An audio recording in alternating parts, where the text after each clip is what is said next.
కార్తీక పురాణం 6వ అధ్యాయం దీపాదాన మహత్యము. శ్రీ వశిష్ఠుల వారు జనక మహారాజుకు వనభోజన మహత్యాన్ని వివరించిన తరువాత దీపదాన మహత్యాన్ని వివరించడం ప్రారంభించారు. రాజా, కార్తీక మాసంలో పాలు, పెరుగు, వెన్న, తేనె, నీటితో నిరపరిచిన పంచామృతలతో శ్రీ మహావిష్ణువును భక్తితో అర్చించి పూజించి కస్తూరి గంధం కలిపిన నీటితో అభిషేకం చేసిన వారు 10,000 అశ్వమేధ యాగాలు చేసిన ఫలితాన్ని పొందిన ఉత్తమ గతికి చేరుకుంటారు. కార్తీక మాసంలో ప్రతిదినం సాయంకాలం విష్ణు సాన్నిధ్యంలో దీపారాధన చేసిన వారికి ఉత్తమ జ్ఞానం లభించడమే కాకుండా విష్ణు సాయుధ్యం కలుగుతుంది. కార్తీక మాసంలో ప్రతిదినం చక్కగా చేసి వత్తి తీసుకొని బియ్యపు పిండితో కానీ గోధుమ పిండితో కానీ చేసిన ప్రమిదలలో నేతిని పోసి వత్తి వేసి దీపం వెలిగించి ఆ దీప పాత్రను వేదవేత్త అయిన బ్రాహ్మణునికి దానం చేయాలి. ఈ విధంగా నెల అంతా చేసి నెల చివర వెండితో ఒక ప్రమిదను చేయించి అందు బంగారు వత్తి వేయించి పిండితో కుదురు చేసి దాని మధ్య ఈ ప్రమిదను వత్తిని ఉంచి దీపముతో యోగ్యుడైన బ్రాహ్మణకు దానం ఇవ్వాలి. అనంతరం బ్రాహ్మణ సమారాధనం యథాశక్తిని అనుసరించి చేయాలి.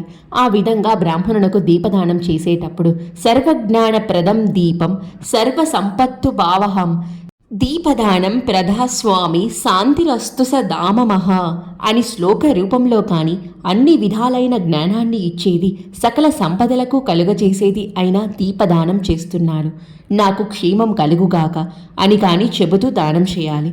పురుషుడు కానీ స్త్రీ కానీ ఈ విధంగా దీపదాన వ్రతం పూర్తి చేసిన వారు మోక్షాన్ని పొందుతారు. మానసికంగా కానీ వాచికంగా కానీ తెలిసియో తెలియకనో చేసిన పాపాలన్నీ దీపదానం వలన తొలగిపోతాయి. ఈ సందర్భంలో బహు పురాతనమైన ఇతిహాసం ఒకటి చెబుతాను, విను. పూర్వకాలంలో ద్రావిడ దేశంలో ఒక స్త్రీ ఉండేది. ఆమెకు సంతానం కానీ బంధువర్గం కానీ లేకపోవడం వలన, జీవితానికి ఆధారం లేకపోవడం వలన యాచన వృత్తి వలన జీవిస్తూ ఉండేది. ఆమె ఒకనాడైనా వంట చేసుకొని భోజనం చేసి ఎరగదు. దయతో ఇతరులు చేసిన చద్యాన్నం తింటూ కాలక్షేపం చేస్తూ ఉండేది. ఇతరులకు వంట వార్పులు చేసి పెట్టడం, నలుగు పిండ్లు విసిరిపెట్టడం మొదలైన దాసీ పనులు చేస్తూ ఆ విధంగా సంపాదించుకున్న ధనాన్ని వడ్డీలకి ఇస్తూ దానిని వృద్ధి చేసుకుంటూ వస్తోంది. ఆమె ఒక్కనాడైనా శ్రీమన్నారాయణుని పాదార విందాలని ధ్యానించలేదు. విష్ణు కథలు విని ఎరగదు. పుణ్యతీర్థ క్షేత్రాలు పోయి ఎరగదు. పవిత్రమైన ఏకాదశి నాడు కూడా ఇతరులకు ఉపకారం చేయదు. దానగుణం లేదు. పరమ లోభిగా ఉండేది. భోగ భాగ్యాలు, సంపదలు, శరీరం సర్వం అసత్యమనే జ్ఞానం లేకుండా ఆమె ఈ విధంగా జీవించుచూ ఉండగా ఒక రోజున శ్రీరంగం పోతూ ఉన్న ఒక బ్రాహ్మణుడు ఆ ఊరు వచ్చాడు. అతడు చాలా దయగలవాడు. అతడు ఊరు రావడం నిజంగా ఆమె అదృష్టమే అని చెప్పుకోవాలి. అతడు ఆమె విషయం విని ఆమెతో, తల్లి, నా మాట విను. చర్మం, మాంసం, ఎముకలతో నిండిన ఈ శరీరం సుఖ దుఃఖాలను కూడి ఉంటుంది. ఈ శరీరమే అన్ని కష్టాలకు పుట్టినిల్లు. పంచభూతాలతో కూడిన ఈ శరీరంలో ఉన్న ప్రాణం పోయినంతనే ఇంటి చూరు యందు పడిన నీటి బిందువులు 4 వైపులకు జారిపోయే విధంగా ఆయా భూతాలు ఆ భూతాలతో చేరిపోతాయి. నీటి బుడగలా దేహం నశించిపోతుంది. శాశ్వతం కాని ఈ శరీరమే నీవు శాశ్వతం అనుకుంటున్నావు. ఇప్పటికైనా మించిపోలేదు.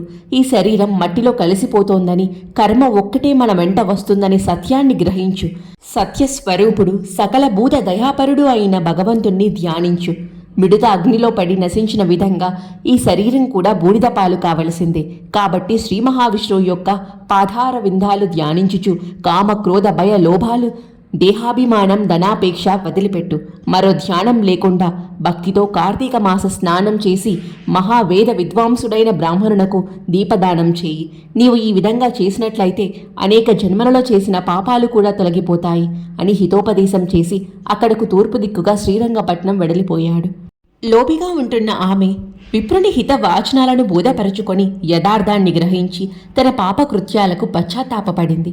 ఆ బ్రాహ్మణుని మాట ప్రకారం కార్తీక వ్రతం చేయడానికి సంకల్పించుకుంది.